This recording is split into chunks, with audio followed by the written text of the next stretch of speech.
Hey, who remembers this crossover? Who remembers the comic series Dark Minds at all? Does anybody remember that? I'm sure there's plenty of you that do.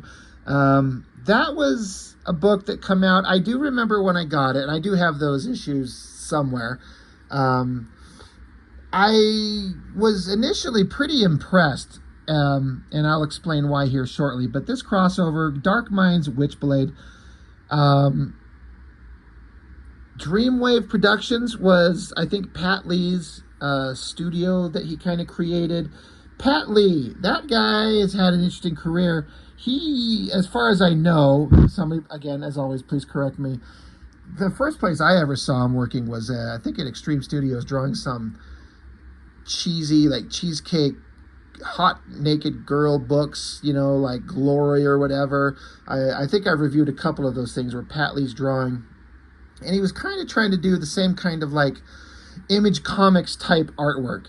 And then suddenly, at some point, I think it was Dark Minds, where he just suddenly pivoted, and I'm going to say did the kind of art that he wanted to do, which was completely making the books look like screenshots from a high quality, high level produced animated movie.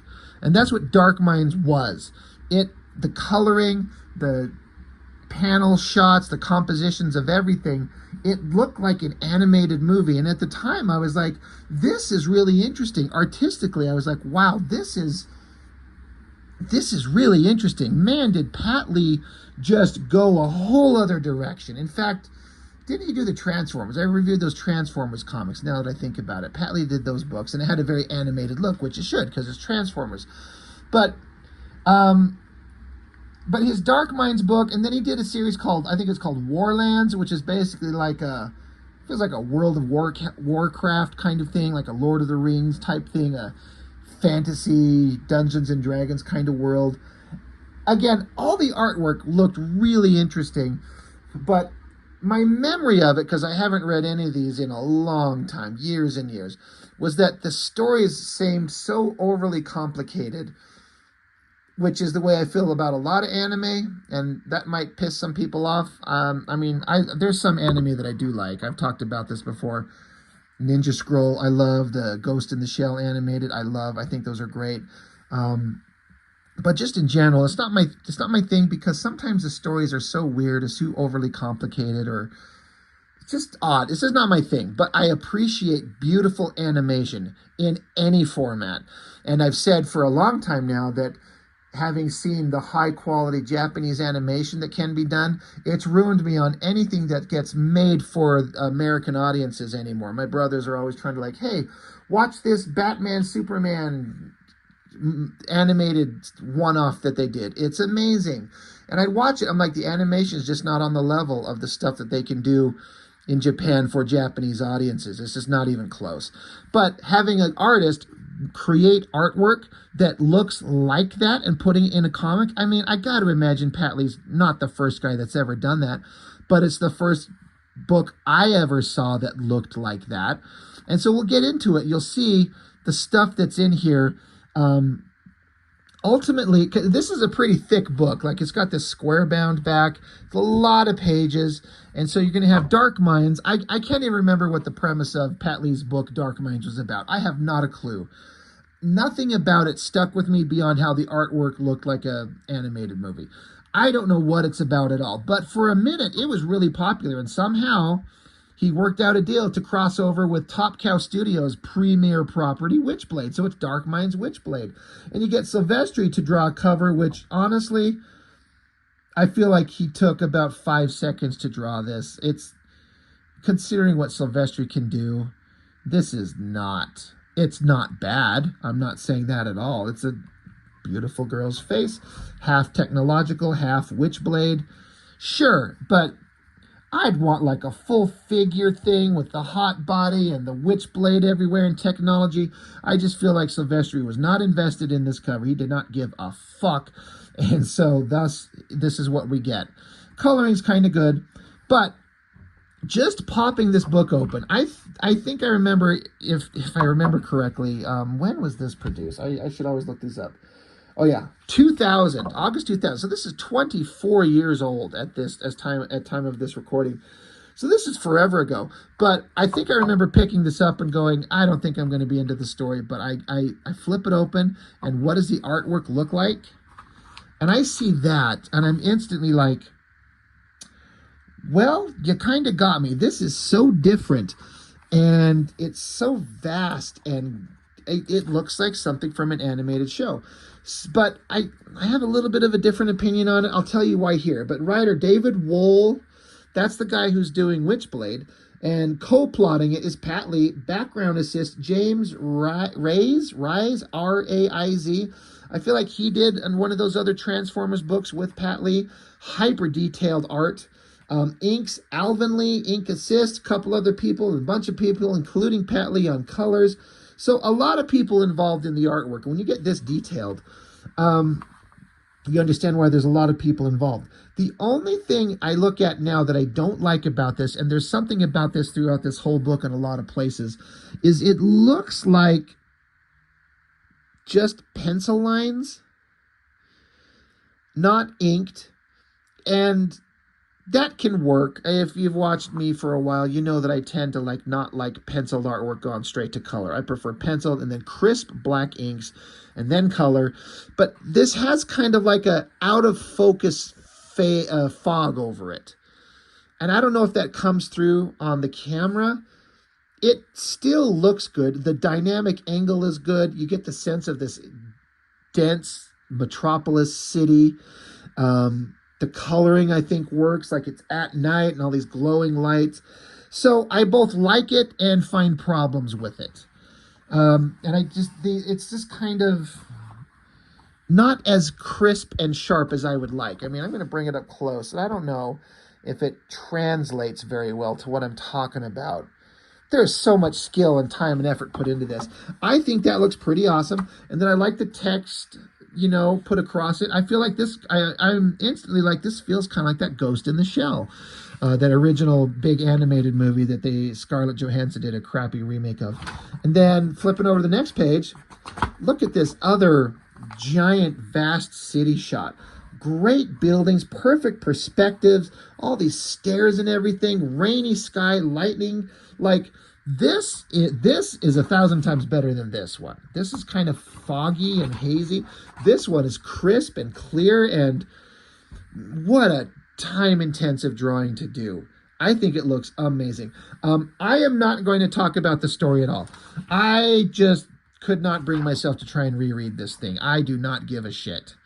It is not that interesting. I tried reading it when I first got it, and I was like, fuck this. I'm in it here for the artwork. And another amazing, it's multiple pages of just vast, dense city establishing shots. Holy shit. So you got to give it to the artists for throwing down this much creative effort to set the mood and the setting. So we get inside a room, hands typing on a computer. And again, just look at the coloring. There's no solid blacks, and the coloring, the tones on it are exactly like a screenshot from an animated movie. That's what I see in this, and I really like it. Again, these pages look pretty damn good, but I also feel like the coloring is almost too dark, maybe. I can see the possibility of them coloring this on a computer. And I feel like this is probably something that comes up where it looks really good on the computer screen. But once you see it in print, the way that it prints is different than it looked on a computer screen. I'm not saying this is bad, and if you think this looks perfect, then I get it. This is just my kind of opinion. But it's kind of dark, and I'm not going to say it's hard to tell what I'm seeing, but it's not hyper clear. But it's all mood. It's dark. It's dim. There's a little bit of lighting coming from windows and stuff like that. And then you get into some gross, like somebody's getting carved up and cut up. And so this Pat Lee can draw. And if you see the shit he did for some Extreme Studio stuff, like some Glory books he drew, and you see this, like, how is it the same guy? And I don't know how much of, it's background assist is this James Rise guy. So how much of this background is him and how much is Pat Lee? Is Pat Lee only drawing the figures?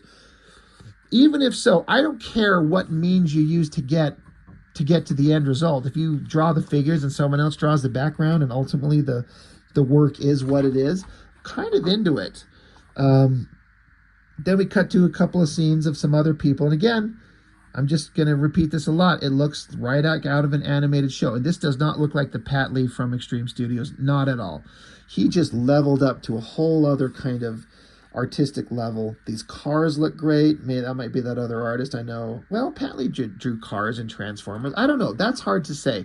You can't tell the division of labor and who's drawing what. But the coloring can either be kind of not good and kind of perfect. This is all really interesting stuff. I don't know if this is supposed to be Sarah Pazzini, if this is supposed to be the Witchblade. I don't know. All I know is that we got to turn the book on the side and we get a shot of a girl in the shower. And at least they put her facing front, but of course they do the standard thing of throwing a haze across the body so you can't see any of the anatomy. You can kind of like tilt it and kind of see. I mean, they didn't draw the anatomy in there. I get why they wouldn't. He's not the greatest figure artist. But the clean, clear nature of it, that kind of anime-looking face, the coloring, it all kind of makes it work. So that's all pretty cool. And then, I don't know, someone shows up in the shower. I don't know what's going on. All I know is there's a big shot of a girl in the shower. And then look at the coloring throwing like the lighting of the Venetian blinds through on the, onto the figure. It's all freaking incredible. This down shot of this city, these like street roads with cars on them, this shot of somebody, I don't know what's going on here, all this technological stuff kind of working on her. Lots of words, so many words. And then different text boxes with different colors, like dark here, light there, and then people talking. So it's jumping around from a bunch of different people and a bunch of different perspectives. It's just like, it feels like this is so overcomplicated in terms of story, but they want to make it like anime, and it's that shit can get complicated. That's why I'm not into a lot of it. Apparently, we need to see this shot of a girl's nipples getting hard. Like, I don't remember that, but that's something.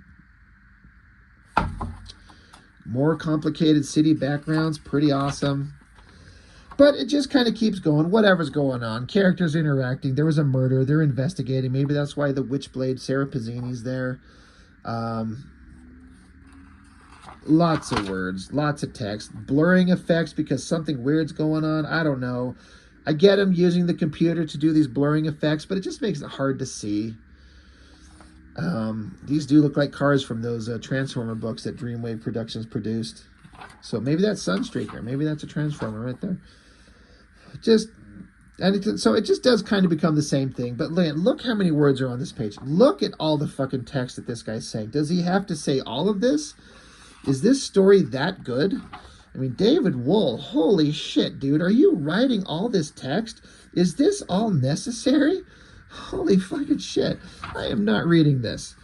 So it eventually kind of, as I got going into the book, like the artwork is good, but it's also like, it's not holding my interest that much. I respect the skill that's gone into it 100%. But I don't feel like any of these conversations that are being had are really going to be that interesting. I don't know. Have you read this? Have you read this? Can you tell me, was this story actually really interesting? Were you into it? I liked the Witchblade, but this was just not anything I was super excited to read. I guess that was it. That was the end right there. Geez, I don't even know if it wrapped up. Was there a continuation? It doesn't say to be continued, because then it gets into David Finch, his Aphrodite 9 book, which I've reviewed a couple issues on. And it's funny, yeah, Aphrodite 9 was the first book I had that got ad restricted because there was a picture of a girl in a shower, just like this one. So I wonder if this book will get ad restricted, age restricted because of the content. But I loved seeing this black and white artwork by David Finch, and I think Joseph Weems, yeah, on the inks. I wish these were bigger. I'd love to see these in full size. this is some neat stuff. I like seeing that black and white artwork. Look, there's a shot of a girl in a shower. What do you know? So that's fun. I like seeing that as a preview, and then some other stuff from what was coming out at the time. Dreamwave was having this, all these other books coming out. Look, I'm sorry, what does that say? Shidima? Shidima? Look, I've said this before, and I remember, and this is not my opinion, I remember other creators saying this, like, if you got to have a logo for your book, you better make it readable. Like, I don't know, like, me just looking at this up close, it took me a minute to have to decipher what the hell it said. Shidima? Okay. A Warland saga. Like, make your logos readable, guys. But yeah, Dreamwave was a big thing for a while, for a minute. They had quite the following, and I was into it a little bit, but it's mostly for the artwork, but I don't remember any of the stories, not one bit. Wasn't interesting to me. But that's it. So this is just a book I had. I figured, why not? Let's show this one. You know, let's show all the variety of weird shit I've picked up over the years. And, you know, not very memorable at all. Artwork, yes. Story, who cares? So, Dreamwave Productions, Dark Minds Witchblade crossover. I don't think anyone gave a shit. So that's all I've got. Thanks for watching. I appreciate it. See you next time.